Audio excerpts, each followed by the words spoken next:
Ano pala silang message mo kay Miss Rosmar?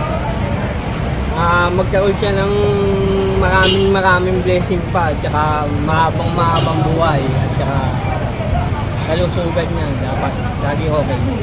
Matanong ko lang sir, saan galing yung aso niya? Saan mo nakita? Or... Nakuha ko ito sa basuran, tinapon. Ilang taon na siya o man? Nakuha ko ito, may pusod pa, pikit pa. Palalabas pa lang sa dyan siguro ng nanay. Talaga yun. Tapon sa basuran, diniit ko ng buhayo. Simula na ikaw talaga nag-alaga sa kanya. Kahit medyo mahirap. So bali, siya yung lagi mong kasama? Ito na, tuturin ko ng kapatid, kasama, kausap. The best sir, no? Kasi meron ka ng magiging, kumbaga may trabaho ka na, may masisilungan ka ng tirahan, no? Di ba? Okay na okay. Salamat sa Diyos. Panatag niya ang kalooban niya. Panatag niya ang kalooban ko na hindi ka na sa lansangan matutulog. Hindi ka sa lansangan matutulog. Ayun, yun yung the best lang. Gusto ko rin sabihin din sa mga nagaya ko rin na natutulog di sa lansangan. Hindi natutulog yung Diyos. Ay, ito yung ito yung pinapanap ni Miss Rosmar, yung may dala na aso. Yung gagawin niya yung magtatrabaho sa kanya. Ayan po. Nandito na. Hatid ko na lang. Ayan, siya po yung pinapahanap ni Miss Rosmar mga kabay, kasi naalala niyo po siya yung nabigyan ng 10K. Yung may daladalang aso. Ayan. Kita na po sila ulit.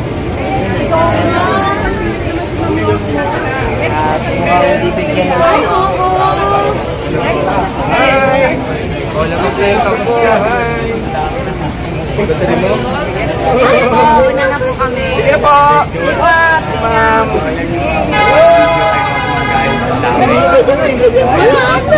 Bana. Bye-bye na. Bye-bye na. Ayun si Idol, interview natin.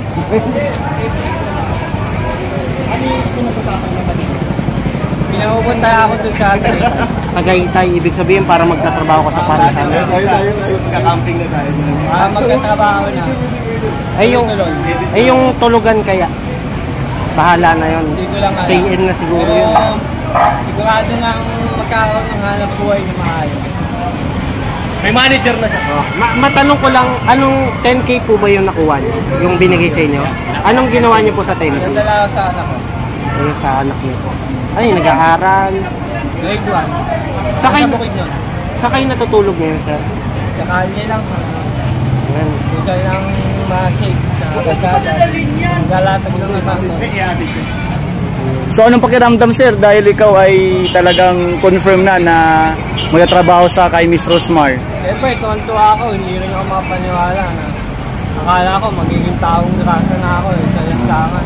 Halos 10 taon akong pakalat-kalat. Walang maayos na trabaho eh. So, ka lang. Lalo na, mahirap na kalye eh. Hindi masyado makapagpahinga, hindi makatulog, hindi makaligo. Ngayon, tontuwa ako na mayroong pag-asa. Tsaka ang maganda dyan sir, dahil si Miss Rosmar ay dog lover din talaga. So yung aso niyo, yung tuta yung dala-dala, for sure yan talagang maalagaan din, no sir? Salamat. Ano pala silang message mo kay Miss Rosmar? Magkaroon siya ng maraming blessing pa, at saka mahabang buhay, at saka kalusugan niya dapat lagi okay. Matanong ko lang sir, saan galing yung aso niya? Saan mo nakita? Or... Nakuha ko ito sa basuran, tinapon. Ilang taon na siya o man? Nakuha ko ito, may pusod pa, pikit pa. Palalabas pa lang sa dyan siguro ng nanay. Talaga yun. Tapon sa basuran, diniit ko ng buhayo. Simula na ikaw talaga nag-alaga sa kanya. Kahit medyo mahirap.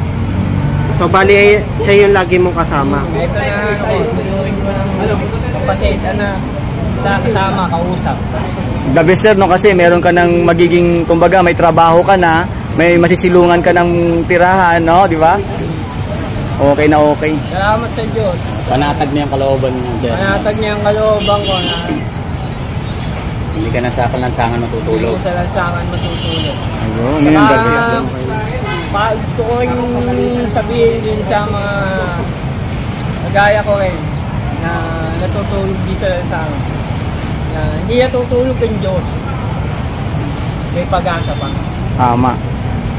Totoo. Salamat sir, salamat sir. Salamat. So yan po no, narinig niyo po mga kabayan ng pakaiklaan no, hindi natutulog ang Diyos, may pag-asa pa. Totoo po yan mga kabayan.